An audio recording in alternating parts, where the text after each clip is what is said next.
انہیں حضرت لوط کا سمجھانا بھی برا لگتا تھا، لہٰذا انہوں نے صاف صاف کہہ دیا کہ اگر تم ہمیں اسی طرح برا کہتے رہے اور ہمارے کاموں میں مداخلت کرتے رہے تو ہم تمہیں اپنے شہر سے نکال دیں گے۔ حضرت لوط نے نصیحت و تبلیغ کا سلسلہ جاری رکھا، لہٰذا ایک دن اہل سدوم نے خود ہی عذاب الہی کا مطالبہ کر دیا۔ اللہ تعالیٰ نے اب تک ان کے اس بدترین فحاشی اور بدکاری کے باوجود ڈھیل دے رکھی تھی، لیکن جب انہوں نے حضرت لوط سے ایک دن کہا کہ اگر تم سچے ہو تو ہم پر عذاب لے آؤ، لہٰذا ان پر عذاب الہی کا فیصلہ ہو گیا۔ اللہ نے اپنے خاص فرشتوں کو دنیا کی طرف روانہ کر دیا۔ یہ فرشتے دراصل حضرت جبرائیل، میکائیل اور اسرافیل علیہ السلام تھے۔ پھر یہ فرشتے حضرت لوط علیہ السلام کے گھر تشریف لے آئے۔ حضرت لوط نے جب ان خوبصورت نوعمر لڑکوں کو دیکھا تو سخت گھبراہٹ اور پریشانی میں مبتلا ہو گئے۔ انہیں یہ خطرہ محسوس ہوا کہ اگر ان کے قوم کے لوگوں نے انہیں دیکھ لیا تو نہ جانے وہ ان کے ساتھ کیا سلوک کریں گے۔ حضرت لوط کی بیوی کا نام وائلہ تھا، اس نے آپ پر ایمان نہ لایا تھا اور وہ دراصل منافقہ تھی، وہ کافروں کے ساتھ تھی، لہٰذا اس نے جا کر اہل سدوم کو یہ خبر دے دی کہ لوط کے گھر نوجوان لڑکے مہمان ٹھہرے ہوئے ہیں۔ یہ سن کر بستی والے دوڑتے ہوئے حضرت لوط کے گھر پہنچے۔ حضرت لوط نے کہا، اے قوم، یہ جو میری قوم کی لڑکیاں ہیں یہ تمہارے لیے جائز اور پاک ہیں، اللہ سے ڈرو اور مجھے میرے مہمانوں کے سامنے رسوا نہ کرو۔ کیا تم میں سے کوئی بھی شائستہ آدمی نہیں؟ حضرت لوط کی بات سن کر وہ لوگ بولے، تم بخوبی واقف ہو کہ ہمیں تمہاری بیٹیوں سے کوئی حاجت نہیں، اور جو ہماری اصل چاہت ہے اس سے تم بخوبی واقف ہو۔ قوم لوط کے اس بے شرمانہ جواب سے اندازہ لگایا جا سکتا ہے کہ وہ فعل بد میں کس حد تک مبتلا ہو چکے تھے۔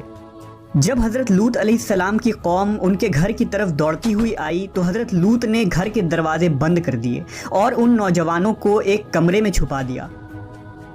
اس بدکار لوگوں نے آپ کے گھر کا گھیراؤ کیا ہوا تھا اور ان میں سے کچھ گھر کے دیوار پر بھی چڑھنے کی کوشش کر رہے تھے۔ حضرت لوط اپنے مہمانوں کی عزت کے خیال سے بہت زیادہ گھبرائے ہوئے تھے۔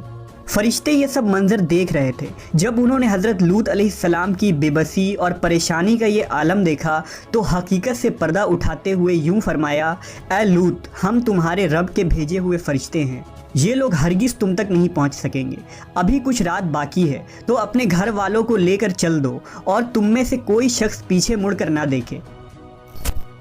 اہل سدوم حضرت لوط کے گھر کا دروازہ توڑنے پر بضد تھے، لہٰذا حضرت جبرائیل علیہ السلام نے گھر سے باہر نکل کر اپنے پر کا ایک کونا انہیں مارا، جس سے ان سب کی آنکھوں کے ڈھیلے باہر نکل آئے اور بصارت زائل ہو گئی۔ یہ خاص عذاب ان لوگوں کو پہنچا جو حضرت لوط کے پاس بد نیتی سے آئے تھے۔ حضرت لوط علیہ السلام حقیقت حال جان کر مطمئن ہو گئے اور اپنے گھر والوں کے ساتھ رات ہی کو نکل کھڑے ہوئے۔ بیوی بھی ان کے ساتھ تھی، لیکن کچھ دور جا کر وہ واپس اپنے قوم کی طرف پلٹ گئی اور قوم کے ساتھ جہنم رسید ہو گئی۔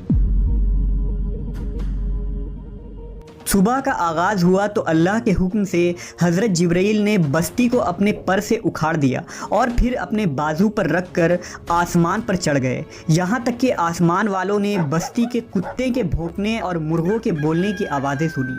پھر اس بستی کو زمین پر دے مارا، جس کے بعد ان پر پتھروں کی بارش ہوئی۔ ہر پتھر پر مرنے والوں کا نام لکھا ہوا تھا۔ جب یہ پتھر ان کو لگتے تو سر پاش پاش ہو جاتے۔ صبح سویرے شروع ہونے والا یہ عذاب اشراق تک پوری بستی کو نیست و نابود کر چکا تھا۔ قوم لوط کی ان خوبصورت بستیوں کو اللہ نے ایک انتہائی بدبودار اور سیاہ جھیل میں تبدیل کر دیا، جس کے پانی سے رہتی دنیا تک کوئی فائدہ نہیں اٹھایا جا سکتا۔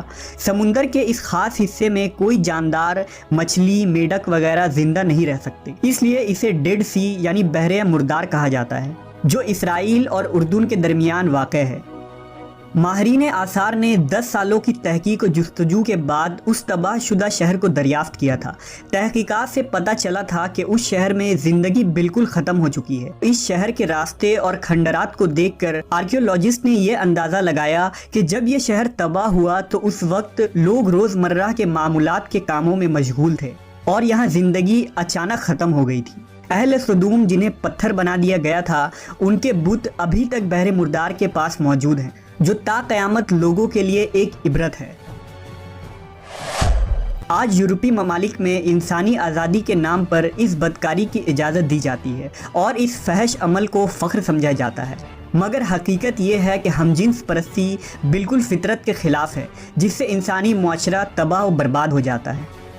روایتوں کے مطابق ایک مرتبہ حضرت سلیمان علیہ السلام نے شیطان سے پوچھا کہ اللہ کے نزدیک سب سے بدترین عمل کیا ہے؟ ابلیس بولا، جب مرد مرد سے بدفعلی کرے اور عورت عورت سے خواہش پوری کرے۔ حضرت ابن عباس سے روایت ہے کہ رسول اللہ صلی اللہ علیہ وسلم نے فرمایا کہ اس شخص پر اللہ پاک کی لعنت ہو